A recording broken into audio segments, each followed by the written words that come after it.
Esta propuesta. conferencia Si comenzará a recuerdan, en grabarse. la clase pasada estuvimos charlando acerca de la estructura discursiva y hay una parte bien importante dentro de todo el discurso que es la propuesta.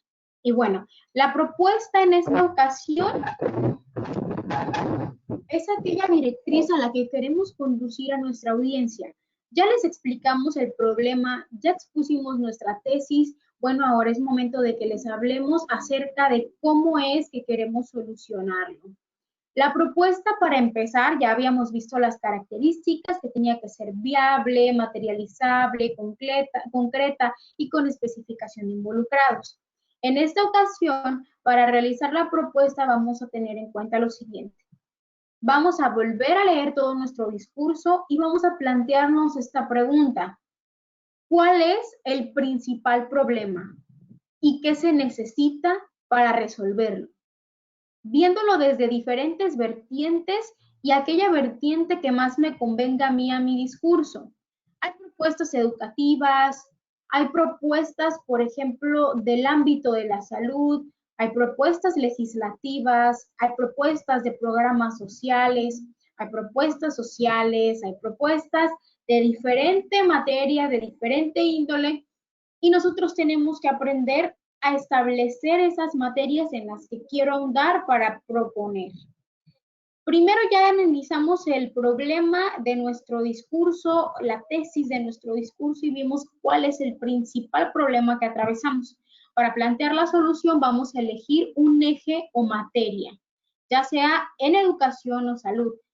Pueden ser, son enunciativas más no limitativas. ¿Qué quiere decir? Que yo puedo utilizar una propuesta relacionada al ámbito de la educación, relacionada al ámbito de la salud, entre otras.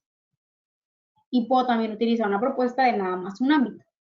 Una vez que identifiquemos el problema, vamos a pensar cómo se soluciona. Si necesito obra pública, si necesito legislar, porque hay problemas que luego pensamos son un poquito engañosos y que decimos, por ejemplo, la cuestión de las adicciones es un problema bien grande que luego tratamos de solucionar diciendo que los padres le pongan más atención a sus hijos o que den, no sé, capacitaciones en las escuelas o cosas por el estilo, cuando el problema de las adicciones va más allá de ello. Es un problema también de salud mental. ¿Cuántos jóvenes adictos no han caído en ese mundo porque tenían estrés laboral, porque tenían estrés académico quizás, porque quizás sus padres se peleaban o sufrían violencia intrafamiliar, no tuvieron atención psicológica a tiempo y encontraron un camino más fácil en las adicciones? ¿O cuántas personas adultas igual, pues derivado del mismo estrés, también cayeron en el mundo de las adicciones? O quizás hablemos también de la cuestión del suicidio. Dicen, hay que dar capacitaciones de amor propio, hay que enseñarles a los niños y las niñas que valen mucho, cuando no es solo eso. Yo puedo ser una persona que ame su interior y su exterior totalmente y que me sienta perfecta conmigo misma, pero quizás lo que no saben es que en mi trabajo yo tengo mucha presión, o que después de que me corrieron de mi trabajo las deudas empezaban a consumirme y el estrés de no poder tener que comer o que darle de comer a mi familia me llevó al suicidio. Entonces, la propuesta, hay que tratar de ampliar bien toda la visión del problema, en quiénes repercute, a quiénes afecta, quiénes son las víctimas directas, es decir, quienes sufren el problema, quiénes son las víctimas indirectas, es decir, quienes no sufriendo el problema directamente se ven afectados de manera colateral, mis papás, mis hermanos, la sociedad en general, para tratar de establecer una propuesta que resulte viable. Luego entonces podría ser una propuesta para la atención del suicidio, por ejemplo, establecer dentro de cada clínica rural atención psicológica gratuita.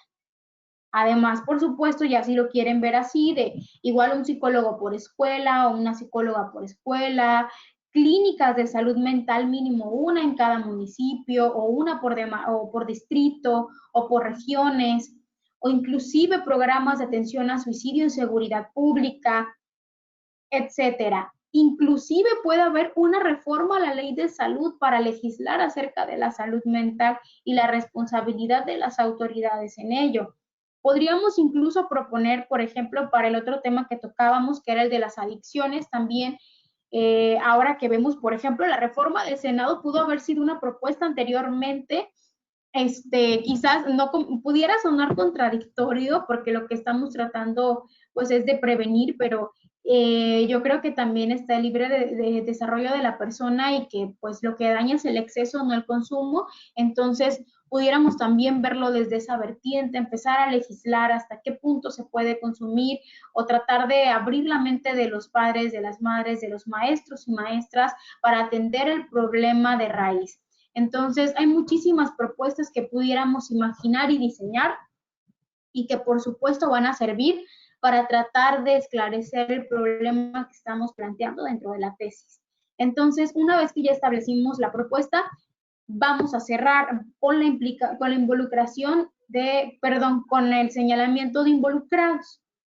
Ya que dije necesitamos legislar, voy a exhortar entonces a los y las diputadas del Congreso del Estado de Nayarit a establecer una iniciativa de ley con proyecto de decreto que se encargue de legislar el tema de salud mental en la educación o como punto de seguridad social, como lo quieran ver. Y posteriormente, si ya establecí que necesitamos, por ejemplo, educación para la salud mental desde la primaria, convocar entonces a la Secretaría de Educación Pública a incluir en el modelo educativo del próximo 2021 mínimo un taller optativo por escuela primaria que refiera a cuidados de salud mental o educación sexual, también es un tema buenísimo. Entonces, hay muchísimas propuestas. Lo que hay que saber es a quiénes involucrar.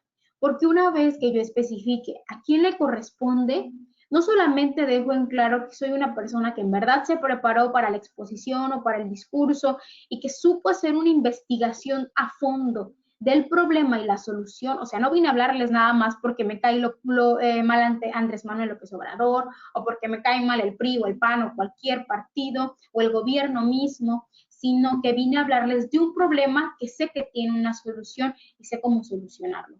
Y de ahí pudieran salir interesados, pudieran salir inclusive involucrados que te digan, sabes que tu propuesta me parece muy buena y yo te quiero ayudar. Pudiera estar un regidor, un diputado que haya escuchado que le exhortaste a legislar y te diga, vamos sacando una iniciativa, ayúdame. O te quiero ayudar en tu causa porque tengo la manera de hacer llegar al Congreso las iniciativas. O que esté una asociación civil y te diga, vamos armando una iniciativa ciudadana o vamos estableciendo nosotros las charlas de salud mental, entre otras cosas. No nada más es persuadir por persuadir, es persuadir para sumar aliados a tu causa y de tu discurso y tu propuesta depende la efectividad de ello. Y pues antes de que pasemos al otro tema, ya no alcancé a dejarles la tarea la otra semana porque no estuve con ustedes, pero yo les había comentado que tuvieran en mente un tema. Bueno, pues con ese tema que ustedes seguro ya tienen en mente porque son unos muchachos y muchachas muy responsables, vamos a hacer la tesis o el problema. No les voy a pedir un discurso como tal porque yo sé que en estos tiempos pues andan salvando el semestre. Únicamente les voy a pedir que me establezcan la problemática y la propuesta. ¿Cómo lo voy a hacer? Por ejemplo, elegí el tema del suicidio en mi municipio. Voy a establecer cuál es el principal problema del suicidio en Santiago y voy a proponer una solución para erradicar ese problema. ¿De cuánta extensión? De la que ustedes quieran. Y me lo van yo querría que me lo mandaran, en 2 semanas lo van a disertar, leído, aprendido, como gusten. Pero tienen desde aquí hasta el siguiente sábado el día que gusten para enviármelo. Ojo, no quiero algo así detalladísimo, el mejor discurso de oratoria, no, estamos aprendiendo. Quiero algo breve, algo conciso, pero que en verdad me haga pensar que ustedes reflexionaron acerca del problema, que no me digan el suicidio es malo porque muere gente, por ejemplo. Mm.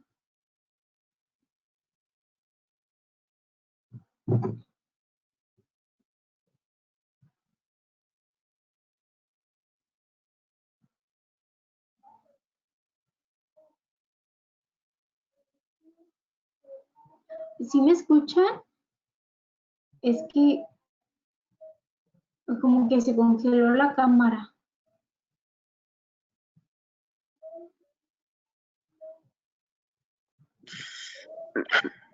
Sí,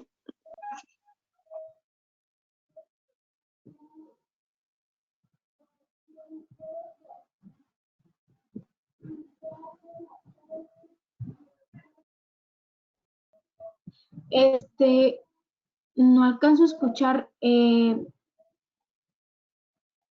¿Sigue la presentación?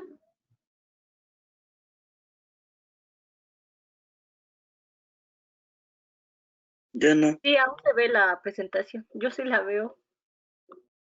Ah, ok, muchas gracias. Creo que solo se congeló la imagen. Bueno, me disculpo si no me pueden ver. Sí tengo la pantalla trabada, no sé por qué. Ahí está mi foto, bien rara.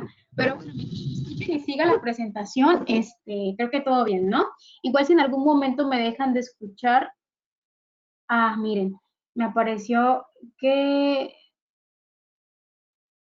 que ya no tengo cámara, pero bueno, lo bueno es que sigue la presentación, entonces igual en cuanto me dejen de escuchar o cualquier cosa, me lo notifican para tratar de solucionarlo. Bueno, entonces la tarea dijimos que es establecer el problema y la propuesta del tema que elegí. Ok, sí, muchas gracias María Estela. Bueno, vamos a continuar entonces con el tema de hoy, que es técnicas de oralidad. Y esto les va a servir también un poquito para el día en que expongan su discurso en el que van a trabajar, que es precisamente el que les comentaba del problema y la propuesta. Gracias, Lenny. Bueno, el primer tema a ver hoy respecto de las técnicas de oralidad, un poquito tardada mi compu. Bueno, las técnicas de oralidad nos van a ayudar a tener un discurso más efectivo, a poder hacer llegar nuestro mensaje a la audiencia. Ay, sí está muy lento.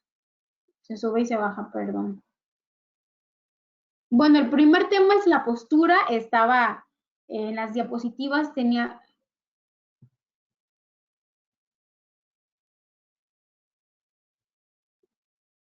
A ver, permítanme poquito.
Disculpen tanta falla técnica. Lenny, ¿te podría enviar las diapositivas si tú me ayudas a proyectarlas? Creo que la falla es mi computadora. Claro, Jimena.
Chavos, vamos a esperar un poquito. Nuestra ponente está teniendo problemas con su computadora, así que por favor esperar unos minutitos, ¿ok? Sí, vamos a continuar con la clase, no se preocupen.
De igual forma, queremos agradecerles que estén aquí puntuales sábado con sábado. Esperamos que el curso les esté sirviendo muchísimo, tanto en lo personal como en lo profesional. Y van a ver que de aquí a que termine el curso taller, ya van a salir siendo, bueno, vamos a salir siendo muy buenos oradores.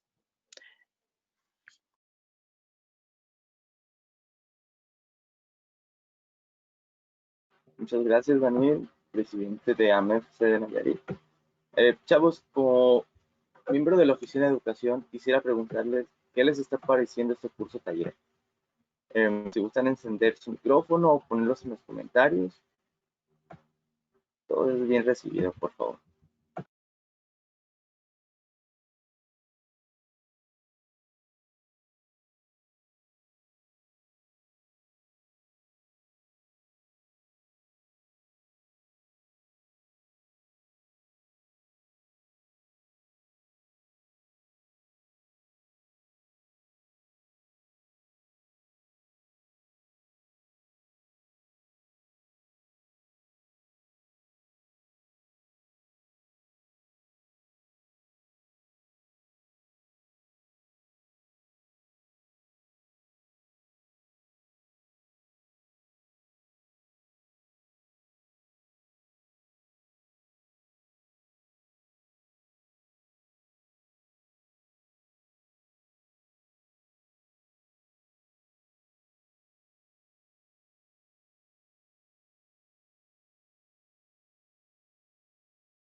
Hola chicos, creo que ya volví. Me conecté del teléfono, no sé si me escuchan.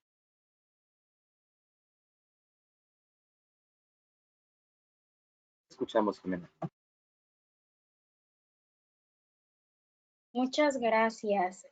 Pues no se pueden enviar las diapositivas, pero ahora que estoy el teléfono intentaré conectarme ahorita de la cámara y proyectar las diapositivas del teléfono. Perdón, de la computadora y pues ya hablar del teléfono para...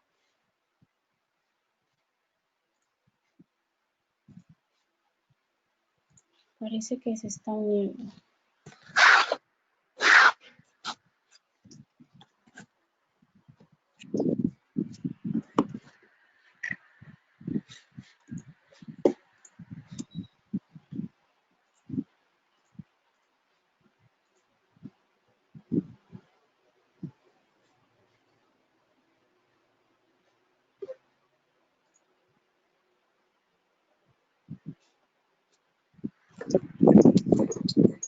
Lenny, ¿me ayudarías, porfa,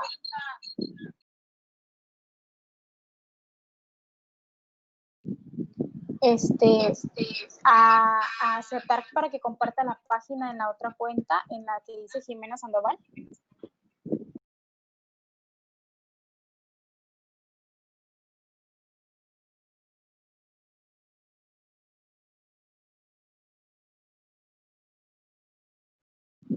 Muchas gracias. Creo que ahora sí se va a poder. Disculpen tanta falla técnica.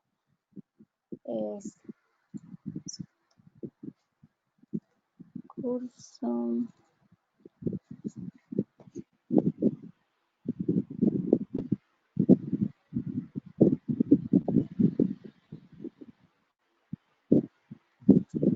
Vaya, parece que ya está. Bueno, así nos vamos a entender, yo creo.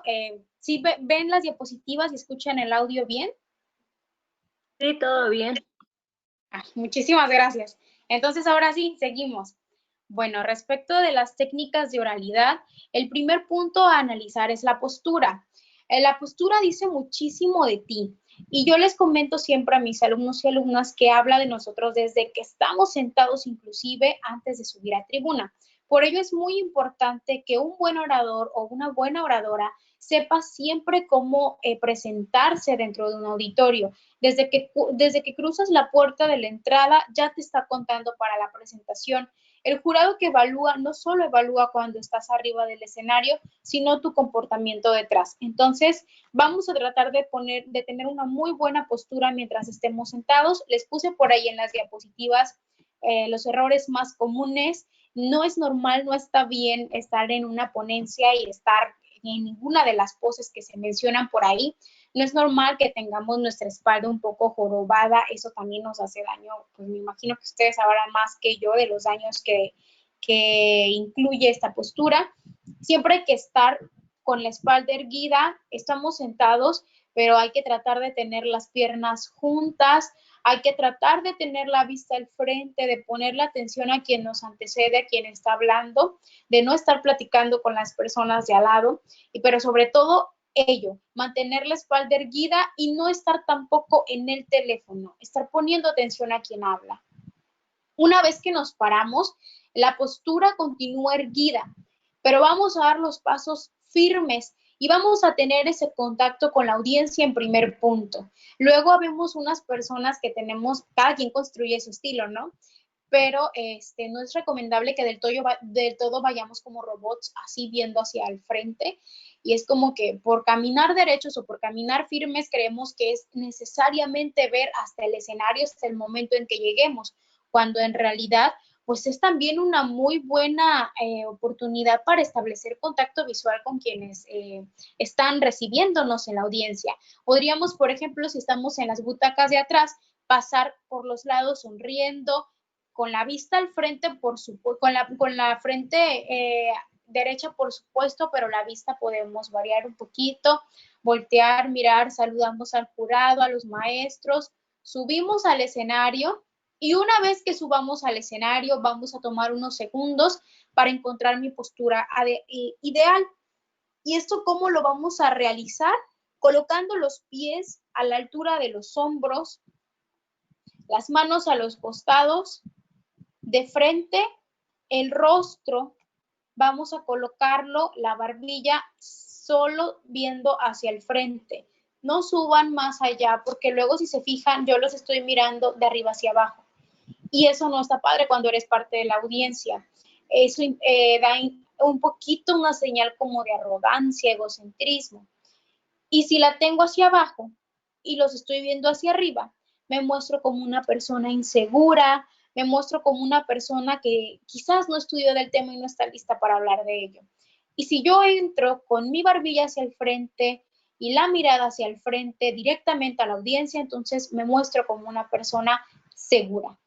Así que la postura ideal entonces es totalmente erguidas. No cometamos el error de que luego pensamos que una postura ideal es una postura de Mises y sacamos un poquito las pompas, el pecho. No es así porque además eso sería muy cansado y posiblemente si tu discurso dura más de 8 minutos, por ejemplo, pues no vayas a resultar efectivo, además de que se ve muy mal para la audiencia. Yo coloqué una fotografía ya vieja, es una fotografía mía del 2018, en mi último certamen. Siempre coloco mis manos hacia abajo. Si se fijan, el ademán está a la altura del pecho. Mi postura está completamente erguida y la frente está precisamente, la barbilla únicamente viendo al frente, no está arriba, no está abajo. Mi rostro está expresando en ese momento una emoción de coraje, por ello me ven así un poquito enojada, pero esa sería la postura ideal. Una postura totalmente erguida y las manos a los costados cayendo graciosamente. Un punto muy importante dentro de la postura, dentro de la modulación y nuestra participación en un discurso es la preparación previa. Comentábamos que un atleta se puede lesionar si sale a campo sin antes haber calentado. Aunque no lo crean, pasa lo mismo con un orador. Siempre hay que realizar ejercicios previos e hidratarnos lo suficiente. Si me ven, casi siempre tengo por ahí un vasito de agua. Les recomiendo que ustedes cuando vayan a hablar también lo tengan. Hay que hidratarnos previo al discurso y hay que hidratarnos después del discurso. Un orador tiene que reconocer el momento exacto para subir, bajar, cambiar de tono durante su discurso. Y esto no lo podremos hacer si no calentamos antes. ¿Cómo vamos a calentar? Hidratándonos. Vamos a hacer trabalenguas cuando estemos en casa. 3 tristes tigres tragando trigo en un trigal, por ejemplo, y repetirlos muchas veces. 10 y luego otro tras 10. Vamos a leer. Si saben hablar inglés, hablen inglés solos. Si saben leer el inglés, lean el inglés, por favor, el francés también para despegar la lengua. Y bueno, conocer el momento exacto para subir, bajar y cambiar el tono es ideal dentro de las técnicas para la oralidad, porque de lo contrario construiríamos un discurso unísono, un discurso que suene hasta monótono y que no nos llegue para nada. El secreto está en saber identificar las partes de mi discurso en las que puedo alzar la voz, en las que debo bajar la voz para solicitar atención inmediata y en las que es prudente conservar mi tono de siempre. Los ejercicios previos van a ser entonces los trabalenguas y antes de subir a la tribuna vamos a tratar de hacer lo siguiente. El ruido de un carrito, creo que ya se los había comentado, lo repetimos durante 30 segundos, 20 si van iniciando. Posteriormente van a tomar un lápiz y se lo van a colocar detrás de los colmillos. Van a decir su discurso. Muy buenos días, apreciable jurado, apreciables maestros, distinguidos compañeros, público en general. Mi nombre es fulano de tal, con el lápiz detrás de los colmillos. Se secan, toman agua y luego van a decir lo siguiente. Pla, ple, pli. Son 3 vocales. Pla, ple, pli. Pero si se fijan, la lengua va de arriba, o sea, sale totalmente, porque es precisamente para tratar de mejorar la dicción. Lo van a repetir durante 20 veces. Y una vez terminado, lo que vamos a hacer es tomar agua, con nuestra lengua retirar las partículas muertas de saliva. Y luego damos la vuelta.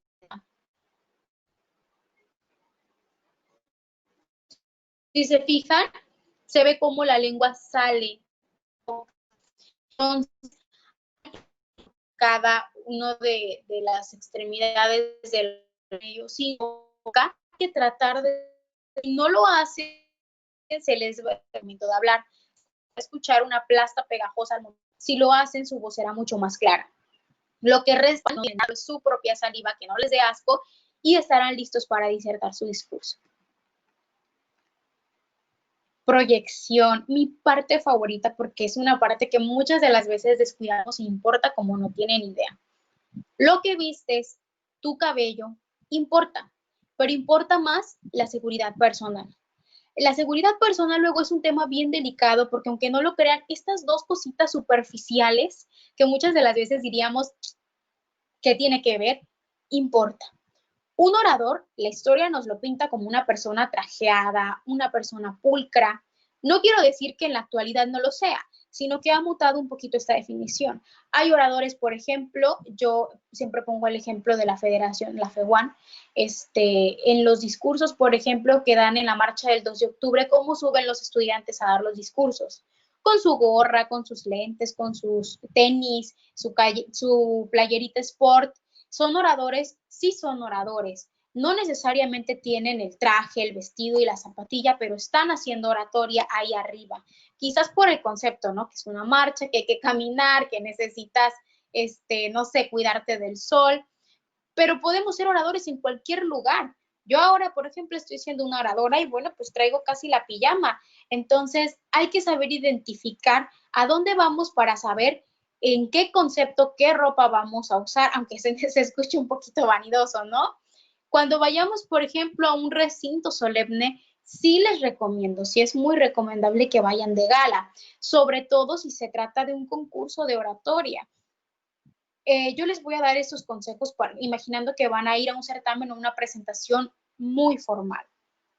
Inclusive, un maestro o una maestra, pues también tiene que cuidar mucho esa parte, ¿no? La formalidad para presentarse ante su audiencia y sus alumnos, porque aunque no lo crean, nos da credibilidad. Si yo escuchara, por ejemplo, sin discriminar formas de vestir ni nada, porque yo creo que todos en algún momento nos hemos vestido de todas las maneras existentes, habidas y por haber, sobre todo en la cuarentena. Si yo llego a una audiencia y escucho dos discursos o estoy por escuchar dos discursos, el primero, por ejemplo, es de una persona que viene a darlo en short y una camisa así de batita, chanclas y un molote así todo mal amarrado. El segundo es de una persona que, por ejemplo, pues viene con su saco, su zapatilla, su cabello alineado, y los dos van a hablar del mismo tema. Posiblemente, antes de escuchar el discurso de cada uno, yo ya tenga mi veredicto de quién debería ganar. Así sin escuchar nada, porque proyectamos a partir de lo que vestimos y lo que usamos. Yo sé que a estas alturas y en pleno 2021, nadie debería ser juzgado por la manera de vestir, y no digo que emitan juicios acerca de ello, pero sí cuiden mucho cómo van a presentarse a una audiencia, sobre todo en un concurso o una audiencia solemne. Hay que construir nuestro propio estilo.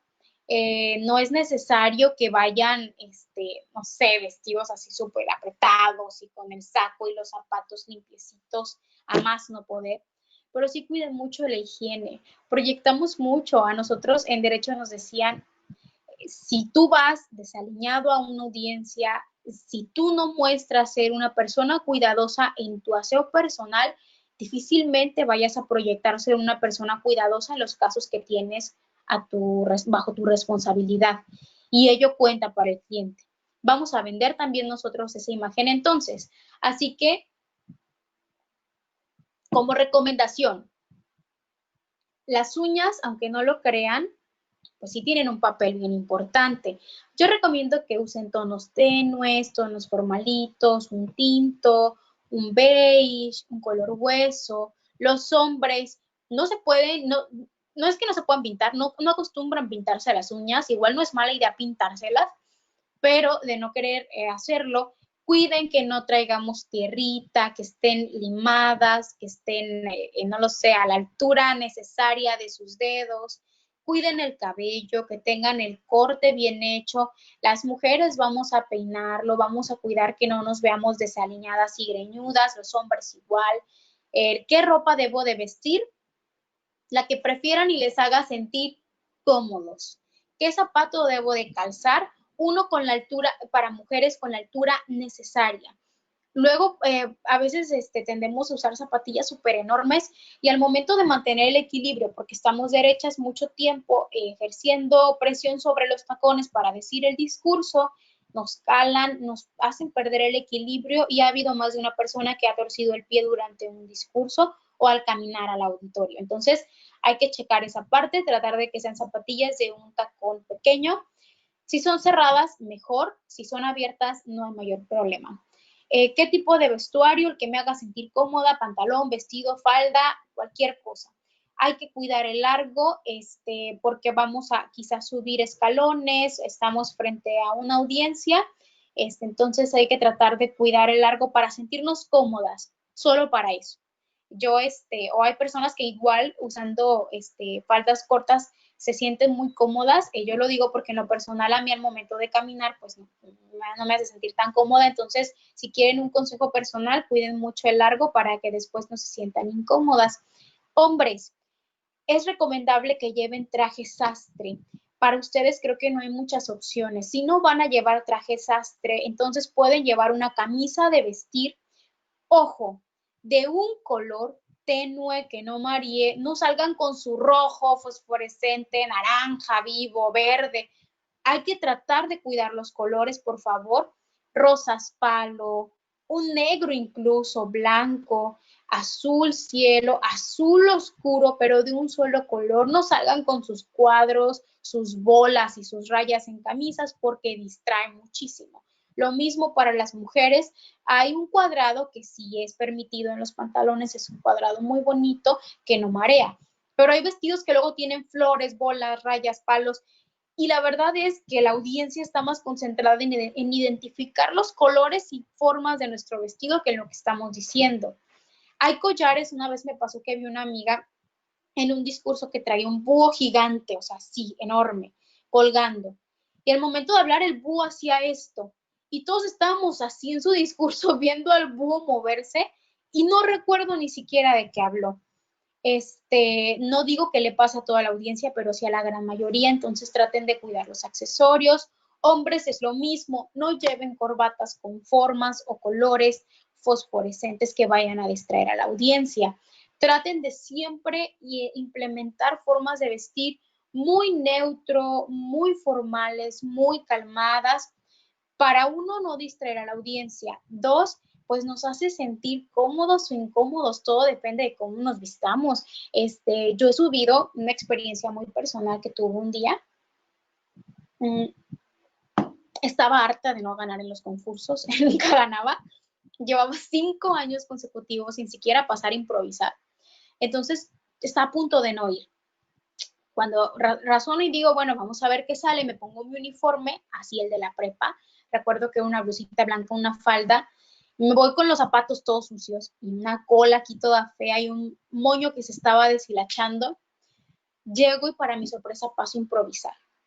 Y cuando ya pasé a improvisar y estaba así alineada con los finalistas, me sentí rara porque todos los finalistas con su traje sastre, su vestido bonito, el pelo planchado, y ahí estaba yo, ¿no? A un ladito así como que con la blusa despintada, las calcetas todas feas, los zapatos sucios. Me sentí mal y durante el discurso improvisado no di lo mejor de mí. Y peor, bueno, no peor, gané ese año, gané para mi suerte. Entonces al momento de pasar a recoger el reconocimiento era en el Congreso. Entonces estaban todos los diputados, el representante de la zona militar de Tepic, estaban el representante del Tribunal de Justicia, y ahí paso con mi moñito deshilachado y mis calcetas sucias, así como de, gracias. Veía mi foto en el periódico y decía, Dios, o sea, todos los años me iba bañada, cambiada, y me toca ganar. O sea, fue una experiencia un poquito desastrosa, pero me nutrió muchísimo. Nunca me volví a ir descuidando la higiene personal. Un año me pasó también que se me rompe el cierre. Entonces, en todo el discurso estuve pensando en que no vieran que mi cierre estaba roto. Así que parece superficial, pero no lo es. El hecho de saber o de sentir que algo dentro de mi persona está mal o no se ve bien, también puede ser significativo a la hora de disertar, sobre todo de improvisar, porque estamos pensando en otras cosas menos importantes que el discurso. Entonces, porfa, váyanse prevenidos y prevenidas dentro de lo que cabe para que no les sucedan estas experiencias. ¿Cómo proyectamos nuestras emociones? Otro punto muy importante, las proyectamos a través de la expresión facial y el ademán. A la hora de disertar un discurso, hay 3 elementos clave para persuadir: mi rostro, mi voz y mi ademán. Si yo logro hacer una concatenación armónica dentro de estos 3 elementos, muy posiblemente mi discurso sea exitoso. La gesticulación entonces la vamos a practicar frente a un espejo, con frases tristes, frases de enojo, frases felices. Por ejemplo, yo pudiera decirles: los libros de historia han borrado la trayectoria de la mujer en la independencia de México. Con coraje, porque atacan a mi género, porque ha sido motivo de represión para las mías. Yo podría decirles también: estamos acabando con los ecosistemas marinos. Preocupada porque es algo que como sociedad nos debe preocupar, alarmar y sobre todo ocupar. Yo podría decirles algo alegre. Creo que soy más de frases fuertes que de alegres porque no se me viene ninguna a la mente, pero podría decirles: encontraron la vacuna para el coronavirus y vamos a salir adelante, entusiasmada y feliz. 3 emociones diferentes que persuaden de diferente manera, y si no las hubiera utilizado difícilmente me la compran. Yo siempre les pido a mis alumnos y alumnas que al momento de practicar su discurso no lo digan, porque siempre es como que: muy buenos días, jurado calificado. Lo estoy practicando en la mente y lo estoy diciendo así de rápido. Hay que darnos un espacio del día para practicarlo frente al espejo y practicar también las emociones, para saber en qué parte mis cejas se alzan, se bajan, mi cara incluso se nota, frunce el ceño, se nota preocupada, se nota enojada, se nota feliz, se nota esperanzada. Aquí involucramos un poquito de teatro, pero siempre es bien importante checarlo, porque a la hora de emitir nuestro discurso importa. Así que por favor hay que checar muy bien las emociones. Si nosotros no proyectamos emociones, no contagiamos. Grábense muy bien esto: el que no proyecta no contagia. No sé si les ha pasado que llegan, no sé, con un amigo y su amigo lo recibe muy feliz y le dice: ¿qué crees? Me gané la beca para la maestría. Y ustedes se ponen feliz por ese amigo porque ven el brillo en sus ojos, la ceja alzada, la sonrisa de oreja a oreja, y les contagia la emoción. ¿Cuántas veces no han ido, por ejemplo, al funeral de una persona y ven a la familia que les dice: no se merecía morir de esta manera, me siento muy triste, y nos contagia incluso al borde de las lágrimas, precisamente porque proyecta las emociones que dice sentir y nos contagia a nosotros también? Sucede lo mismo en un discurso. Cuando ustedes vayan a hablar acerca de cualquier cosa, no pueden evitar la gesticulación. Y lo vemos ahora, por ejemplo, en el cubrebocas. Dicen el fotógrafo: ¿por qué sonríes si traes el cubrebocas? Y luego ves la foto y sales en la foto así. Y ni el cubrebocas disimula que sales enojado. Y dices: oh, o sea, me dijeron que si traía el cubrebocas no era necesario sonreír, pero resulta que esta parte de nuestro rostro proyecta muchas emociones, quizás más que esta. Entonces hay que cuidar mucho. Ustedes, por ejemplo, se encuentran en la calle una persona y aún con el cubrebocas les hizo así, saben que lo saludó, precisamente porque esta parte importa. Entonces, ensayen mucho la mirada, ensayen mucho fruncir el ceño, la posición de sus cejas y por supuesto también la de los labios, porque durante un discurso yo no puedo sonreír y decir: encontramos la cura del coronavirus. Se ve súper falso. Entonces, es como si trajéramos un cubrebocas. Esta parte la tenemos ocupada hablando y tenemos que hacer el trabajo con la parte exterior de nuestro rostro. Entonces, por favor, hay que cuidar muy bien la manera en que proyectamos emociones, y para proyectarlas de mejor manera, cuidar el tono de voz. No queremos discursos unísonos. Hay que tratar de subir la voz cuando sea necesario, identificar esas partes en las que voy a hablar con fuerza, en las que voy a hablar con esperanza, en las que voy a hablar con tristeza. Y la parte más esencial y larga de esto, el ademán.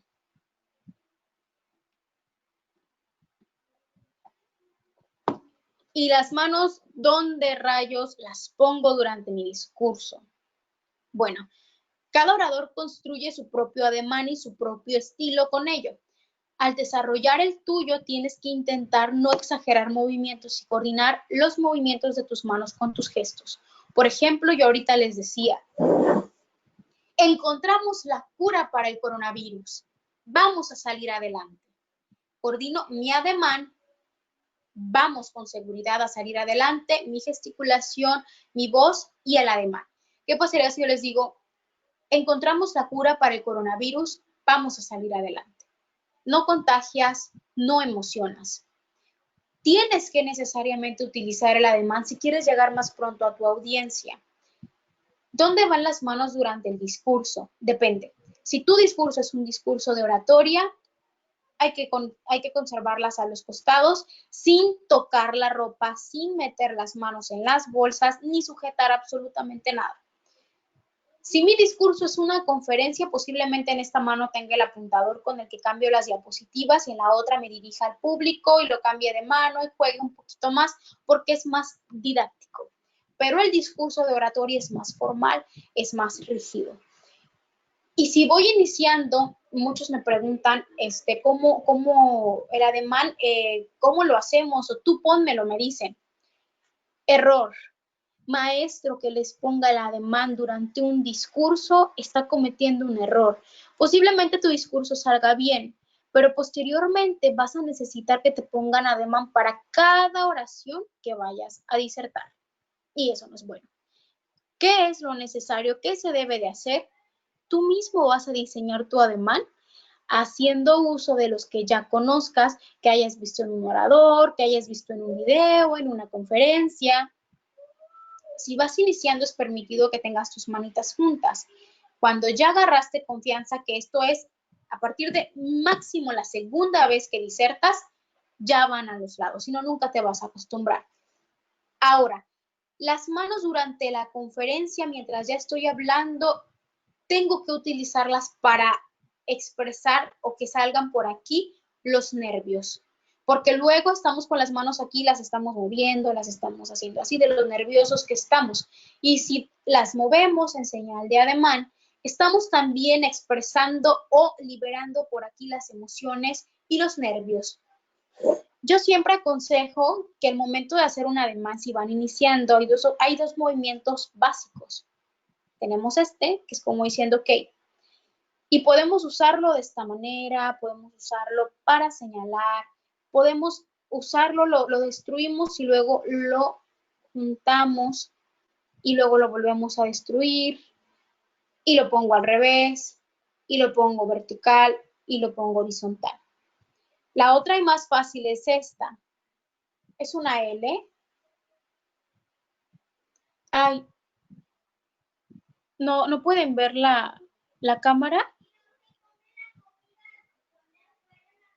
No se ve su cámara. Ay, caray, qué raro. A ver. Mi cámara. ¿Ya se ve? Sí, ya se ve. Y yo pensé que me estaban viendo desde hace rato y estaba haciendo los ademanes y todo, perdón. Jimena, yo tengo una duda. Sí, adelante. ¿Qué tanto beneficia o perjudica durante, bueno, cuando estamos hablando, que tengamos el micrófono o no tengamos micrófono? Depende, van a decir que mi favorito es depende, ¿verdad? Mira, si se trata de un certamen de oratoria, no tienes por qué utilizar micrófono, porque se supone que estamos listos para levantar la voz o para tener el tono de voz adecuado para llegar a una audiencia. Hay concursos que se hacen en teatros enormes y no se les da micrófono al orador. Lo que tienen tiene el diseño de un micrófono, pero solo es para conectar la voz con las cámaras y que en la transmisión en vivo se escuche. Pero nunca hay micrófono, a menos que se haya de tirar un espacio enorme y te lo ponen alejado. En un discurso oratoria no tienes que tener micrófono, no puedes. Aunque te lo ofrezcan, déjalo porque incluso no podrías hacer tu ademán. Cuando tienes una conferencia y que, por ejemplo, si es un buen número de personas o es en un lugar donde hay mucho ruido, sí recomendamos que utilices micrófono, porque entonces puede llegar el mensaje de manera más efectiva y una conferencia es una charla más amena en la que no necesariamente subes el tono de la voz, tanto como en un concurso de oratoria. En un certamen, aún tu tono de voz, así parejo, tiene que escucharse más fuerte o con más volumen, pero en una conferencia no. Una conferencia puedes hablarla así como hablas con un amigo. Por ello, sí, yo sí te recomiendo que si es un lugar amplio, si es un lugar con mucho ruido, pues sí utilices el micrófono. ¿Cómo lo vamos a utilizar? Con una mano, la que tú prefieras, y con la otra vamos a hacer el ademán. ¿A qué altura? Imaginen que mi bloqueador es el micrófono, nunca tan pegado, porque si te fijas, me tapa una parte de mi rostro con la que también puedo gesticular. Y tú no ves si estoy haciendo gestos con la boca. Y tampoco acá, porque luego entonces el sonido que yo emito se va para el frente y el micrófono está abajo. Lo ideal es que estuviera a una altura más o menos así de retirada de mi boca, para que tú puedas ver las gesticulaciones que yo hago, y si te fijas, está de manera inclinada para que las ondas del sonido de mi voz lleguen al micrófono y se expandan en las bocinas que están en la audiencia. Entonces, puedes utilizar micrófono si es una charla, si es un concurso de oratoria, no es tan recomendable, a menos que te repito el discurso. Por ejemplo, el de Jaltocan. No sé si han escuchado este certamen, es uno que se hace en una región creo que es la Ciudad de México, es latinoamericano, vienen de otros países, y es un lugar que se hace a la luz del día y que posiblemente hay más ruido y que hay muchísimas personas, y ahí sí les ponen un micrófono, pero ojo, no se los dan, se los ponen en una base retirada para que solamente lleguen las ondas de su voz y el orador tenga permiso de mover las manos o de hacer el ademán adecuado. Entonces, importa dependiendo del escenario, te repito. Puedes utilizarlo en caso de ser una conferencia y en un lugar muy concurrido. Y si estás en un discurso de oratoria, es recomendable que no, a menos de que se trate pues de un lugar abierto, de muchas personas, ahí sí podrías. No sé si queda clara la pregunta.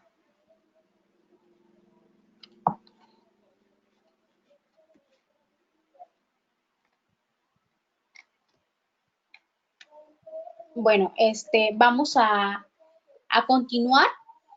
En esta ocasión vamos a hablar sobre el ademán que teníamos permitido. Yo les comentaba que pues lo correcto era tener las manos a los costados. Cuando vamos iniciando, tenemos permitido, por ejemplo, voy a ver si alcanzo a pararme. Tenemos permitido hacer esto, no sé si lo han visto en algún orador. Son dos L's, las juntamos y las ponemos por aquí, a la altura del ombligo, y de aquí salen nuestros movimientos. Y decimos, buen día, honorable jurado calificador, bienvenidos, bienvenidas, y de aquí están saliendo todos mis movimientos. Las manos. Yo recomiendo siempre que sea, por ejemplo, yo les decía este movimiento de como diciendo, ok, pueden hacerlo horizontal, pueden hacerlo vertical, pueden voltearlo, pueden señalar, pueden destruirlo y luego formarlo y luego volverlo a destruir. Siempre recomiendo que las manos vayan juntas. Para que no se vea así como de centellas, siempre les recomiendo que las manos hagan esto. L's, y ya de aquí podemos sacar el ademán de una manera más sencilla. Nos dice la historia, dentro de los libros de la historia universal, en el trayecto de la política, la mujer ha sido oprimida. Dentro del área de la salud es necesario revisar. Si se fijan, es la misma L, nada más volteada, horizontal, vertical y de diferentes maneras, pero sigue siendo la misma L. Y cuando hacemos esto también, y cuando hacemos esto también, y cuando alzamos y presentamos el tema, y cuando abrimos las manos. Esa es la forma de las extremidades de la mano. ¿Pueden utilizar otra? Pueden utilizar otra. Aquí ustedes van a construir su propio estilo. De igual manera, ¿qué tan alto y qué tan bajo tiene que ser mi ademán? Yo siempre recomiendo que lo tengan a la altura del pecho y no menos del ombligo. Porque si lo hacemos más abajo del ombligo, por ejemplo aquí, si yo, hay luego personas que hacen esto, hola, honorable jurado calificador, ¿cómo están? Y es como que están hablando acá abajo, parece que están haciendo manualidades. Y luego hay otros que dicen, hola, buenos días, ¿cómo están? Se ve súper exagerado el discurso, entonces lo ideal es mantener mi ademán entre el pecho y el ombligo, ¿va? De aquí poder sacar mis movimientos y que cuando yo estire las manos, por ejemplo, voy a ver si alcanza a salir un poquito más, que yo estire las manos de esta manera, no rebase la altura de mis hombros. En los hombros, claro, o sea, esta parte de la mano que no rebase la altura de los hombros, porque luego hay unos que dicen, ¡viva la independencia y la revolución! Y todo así de, o sea, hacer arcoíris de una vez. Entonces, hay que tratar de cuando estiremos las manos, tenerlas a una altura prudente con los hombros. Por ejemplo, voy a ver si puedo voltear un poquito más. Yo hago esto y si se fijan, está a la altura del hombro. Esta parte sí puede ir incluso más arriba, si así lo desean, si así lo necesitan. Si se fijan, trazamos la línea y está más arriba del hombro. Pero esto no está más arriba. Porque si yo hago esto, se ve en primera muy forzado que estoy subiendo hasta el hombro para alcanzar más altura. Si yo hago esto, se ve como que estoy diciendo chócalas o queriendo dar una nalgada. Entonces, hay que tenerlo siempre a esta altura que está recomendable, ¿va? Si se fijan, mi brazo está a la altura del hombro, tiene una pequeña curva porque si yo hago esto parece que no sé qué somos, y hasta mi mano parece que está quebrada. Entonces, lo ideal siempre es tener esta pequeña curvita, ¿va? A la altura del hombro, la pequeña curvita sube y los dedos siempre van hacia arriba, nunca hacia abajo. Siempre hacia arriba, si no es que a la altura de donde está, o de donde tengo yo mis manos generalmente. Hay que tratar siempre entonces de hacer esta curva, pueden estirarla y si se fijan la curva va disminuyendo, pero yo les aconsejo que nunca lleguen a emparejarse. Yo luego tiendo mucho a hacer cuando es algo de relevancia lo siguiente, no lo sé, a veces decimos, y que viva la Revolución Mexicana, y nos quedamos un momento ahí, porque las pausas también son la clave. En la primera foto que yo les puse, esas son dos fotos de dos amigas a las que quiero mucho, están en el colectivo de Oratoria para Mujeres, y aprovecho para hacerles un comercial, si me lo permiten. Hace algunos meses, junto con otras amigas, fundé un colectivo que se llama Oratoria para Mujeres. Es un colectivo nacional. Está abierta la convocatoria, únicamente es para mujeres por el momento. De verdad que es un espacio de crecimiento y aprendizaje mutuo, chicas, de mucha sororidad. Entonces, si les interesa, Lenin tiene mi contacto. Si les interesa, díganle a Lenin que les pase mi número, yo les mando la convocatoria. Hay muchos lugares, está por cerrarse en estos días, entonces córranle, ahorita tenemos presencia en 18 estados de la República, somos como 72 miembros, entonces si les interesa, hablamos sobre temas de feminismo, de oratoria, expresión pública, política y demás. Tenemos ponentes buenísimos, nos vamos a seminarios internacionales, entonces por el momento solo está abierto para mujeres, pero si les interesa, porfa, comenten la Lenin. Y bueno, estas dos amigas son miembros de ese colectivo. Si se fija, la primera tiene la demanda a la altura del pecho y únicamente está señalando. Totalmente válido. La segunda es una conductora, Ana Carla se llama, es del Estado de México, y ella conduce los eventos del gobierno del Estado de México, y también hace el ademán. Si se fijan, aquí vemos lo que me cuestionaban sobre los micrófonos. La primera lo hace sin uso de micrófono, la segunda sí tiene uno, y si se fijan, el micrófono mismo tiene esta forma inclinada que les comentaba, y Ana Carla está utilizando el ademán en una de sus manos y no sujeta el micrófono con la otra. Así es como es recomendable que se haga. Dramatiza tus textos y conoce muy bien tus discursos.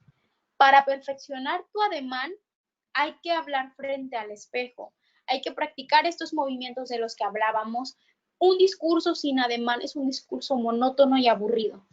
Porfa, platiquen. Así también disminuyen los nervios, porque a través de las manos y los movimientos es que salen los nervios que teníamos acumulados. Pónganse frente al espejo, diserten una parte de su discurso, vean su gesticulación, su voz y el movimiento de las manos que se conoce como ademán. Dominio de la audiencia. bien importante.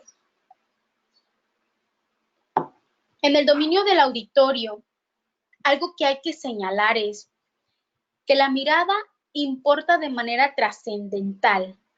Muchas de las veces crecimos pensando con que hay que mirar un punto fijo en la pared y no hay nada más falso que ello. Hay que mirar a nuestra audiencia, no le estamos hablando a la pared. Si tienen nervios de mirarles de frente a la cara, nunca miren a los ojos porque ahí sí nos podemos destantear. Si no quieren mirar los rostros de su audiencia, vuélenles por encima de las cabezas, pero siempre háblenles a ellos. Tip esencial. Estamos hablándole a mi auditorio y vamos a dividirlo en 3 partes: derecha, centro, izquierda. Y voy a iniciar mi discurso, por ejemplo.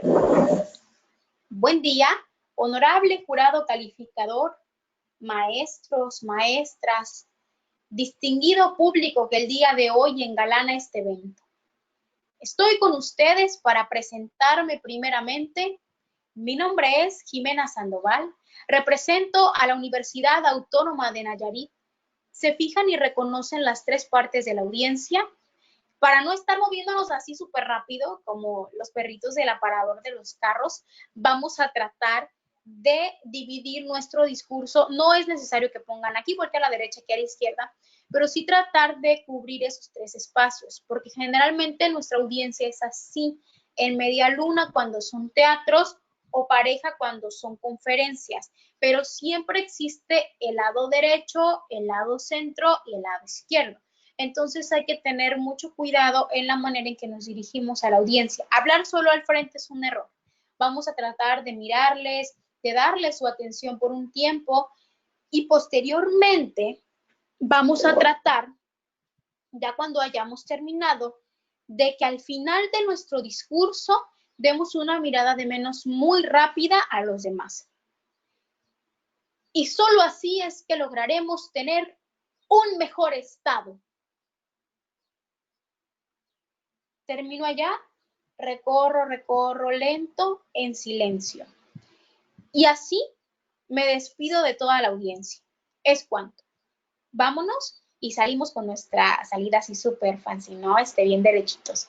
Siempre es importante que tratemos de dirigirnos a toda la audiencia que tengamos, incluso a las personas allá del fondo. Si pueden, y si no les da tanto miedo, pueden dirigirse a una persona en específico. Por ejemplo, ahí está el jurado.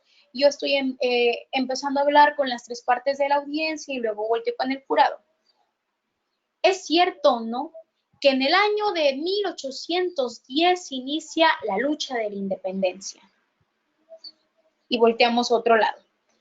Como bien recordará, por ejemplo, el docente que está sentado al inicio o al final, si es que reconocen alguno, al momento de la propuesta, por ejemplo, algo que a mí me encanta hacer es identificar a las autoridades. Si, por ejemplo, están en un recinto con autoridades gubernamentales y dicen mi iniciativa o mi propuesta requiere una iniciativa de ley, entonces exhorto a la diputada, exhorto al diputado a legislar sobre el alcance de los plaguicidas y fertilizantes químicos, exhorto al gobernador del estado, exhorto a la Secretaría de Seguridad Pública, entre otras.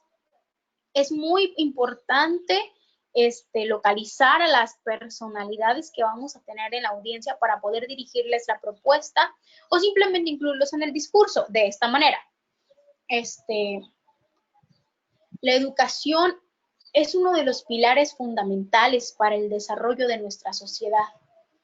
Reconocer el trabajo de los docentes durante este confinamiento por la pandemia por el COVID-19, maestra, resulta indispensable. Si se fijan, ahí aludía una maestra que estaba sentada imaginariamente por ahí para llamar la atención y que supiera que tengo en cuenta que ahí está.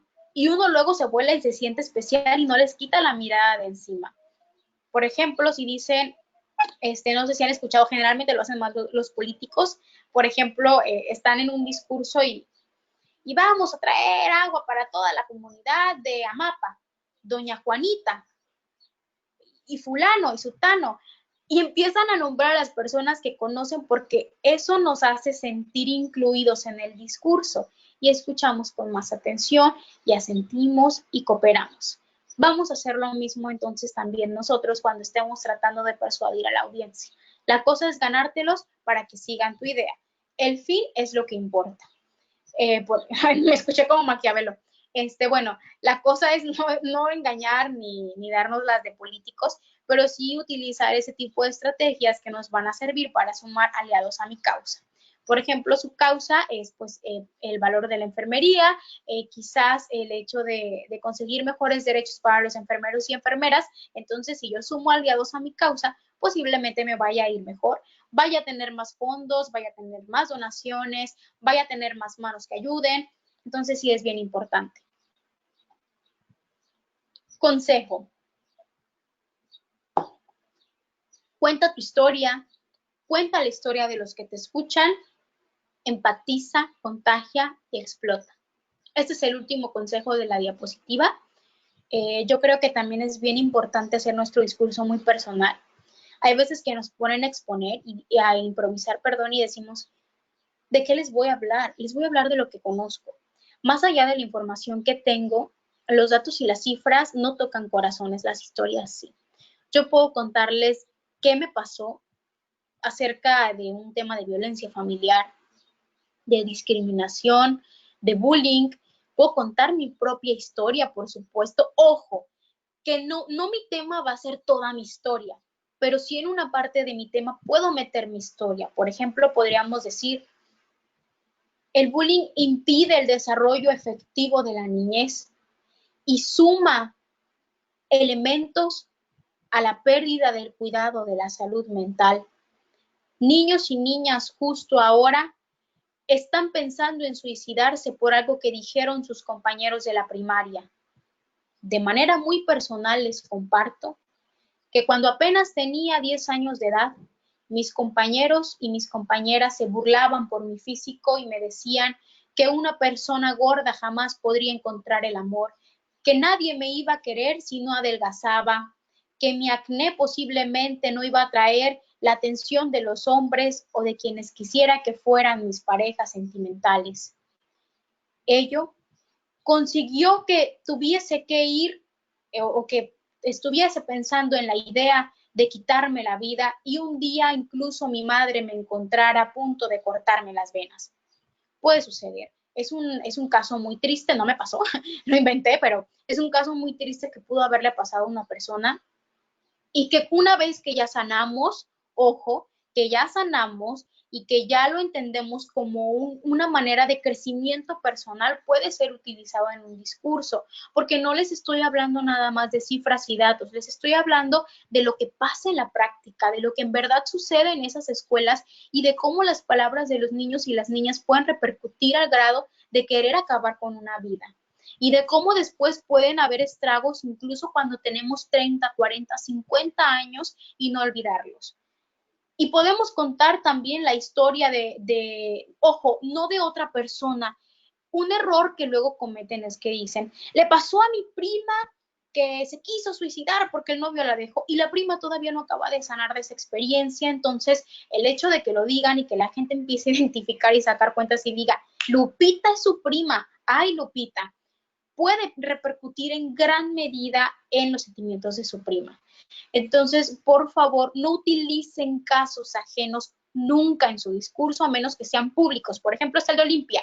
Ahorita la Ley Olimpia acaba de ser aprobada y dicen, le pasó a una joven en Puebla, así, así, así, porque es una figura pública que en medios ha aceptado que ya sanó de ese proceso, ha compartido su experiencia para que se difunda y a partir de ello crezcan más mujeres. Eso sí podemos hacer, pero no podemos utilizar las historias de conocidos o de amigos que posiblemente no acaban de sanar de ello, pero sí podemos contar la historia de los demás y ponernos a indagar y saber que posiblemente en Santiago hubo 5 suicidios en el último mes y decimos, ¿a cuántas familias de aquí, a cuántos amigos y a cuántas personas no les dolió la pérdida de 5 almas inocentes que decidieron acabar con su vida el mes pasado? Es la historia de tu pueblo. No son los datos que te manda el INEGI ni que te dice el gobierno de la federación que existe. Es la historia de tu pueblo y posiblemente una de las personas de ahí empatiza y siente ese dolor porque es la historia de su casa y de su hogar. Entonces, siempre traten por eso al inicio yo les comentaba, conoce a tu audiencia, a quién le vas a hablar, para que cuentes la historia suya, la historia de dolor, la historia de esperanza o la historia de superación. La tuya la puedes contar una vez que hayas sanado. La de la demás persona o una persona en específico, no, a menos que tú sepas que verdaderamente esa historia ya ha sido pública y sin dar nombres. Y a menos que sea una figura pública, como comentábamos el caso de Olimpia. Y pues lo otro es contar la historia de tu pueblo de manera muy general. Empatiza, ponte en los zapatos del otro y consigue que los demás se pongan en tus zapatos para que contagies esas emociones y explótalas. Explótalas así como si fuera el último discurso que darías. Y pues bueno, con esta diapositiva es como termino yo la clase el día de hoy. Si alguien tiene alguna duda, me la pueden externar en este momento. Jimena, tengo otra duda. Adelante. Con respecto a lo que comentabas de contar alguna historia, ¿qué recomendaciones nos darías? ¿Que la historia esté al principio del discurso, en medio, al final, o dónde es mejor? Yo digo que al principio no es muy recomendable. Bueno, todo depende de la forma que quieras darle a tu discurso, es de tu creatividad. Podrías iniciar, ejemplo, voy a contarles la historia de un niño que nació en una comunidad marginada, muy marginada del municipio de Santiago Ixcuintla. Ese niño creció en la bla, bla, bla, bla, bla, bla, bla, sufrió de esto. Ese niño es el que hoy está parado en esta tribuna para hablarles acerca de la desigualdad social. Y la desigualdad social refiere a, y empiezo mi discurso, es una forma de entrar en lugar del exordio, por ejemplo, iba al inicio. O podrías decir, la desigualdad social refiere a aquella falta de oportunidades, aquella falta de derechos que tiene un sector vulnerable en una sociedad y que los llevan a padecer de ciertas dificultades para el desarrollo integral. Pasó en un municipio, en una región del municipio de Santa María del Oro, en una comunidad marginada donde un niño crecía, bla, bla, bla, bla, bla, cuentas la historia y luego dices, de ahí que el principal problema de la desigualdad social sea la imposibilidad de desarrollarnos y crecer como personas, la falta de oportunidades para crecer y formar parte de una sociedad que está en constante desarrollo. Por ello les propongo, ahí fue en medio. Y pudieras de otra manera iniciar, con todo igual seguimos, la desigualdad social refiere a bla, bla, bla, bla, bla, donde el principal problema es esto. Para terminar, quisiera contarles una historia muy personal y ya empiezas a dar tu versión de la historia o lo que a ti te sucedió y luego implicas la propuesta. Hoy les propongo, o inclusive podrías dar la propuesta antes y utilizar como exordio de salida. Por ejemplo, estamos hablando de problemas de anorexia y decimos, para terminar, quiero contarles la historia de una persona que estuvo al borde de la muerte por padecer trastornos alimenticios. Durante la niñez, esa persona, bla, bla, bla, bla, bla, bla, bla, y termino diciendo, ya que cuento toda la historia, y digo que se puede salir adelante y que no nada más puedes salir adelante, sino que puedes inspirar a otros a que lo hagan, porque hoy esa persona que estuvo al borde de la muerte está aquí y vino para hablarles y decirles que sí se puede y salgo. Y es una forma también de salida muy buena. Entonces, todo depende de la creatividad que quieras utilizar. A mí en lo personal me gustaría que fuera manera de exordio de entrada o de exordio de salida, pero ese es mi gusto muy particular. Todo es cuestión de gustos y estilos. Muy bien, muchas gracias, Jimena. No, de nada. ¿Alguien más que tenga alguna duda?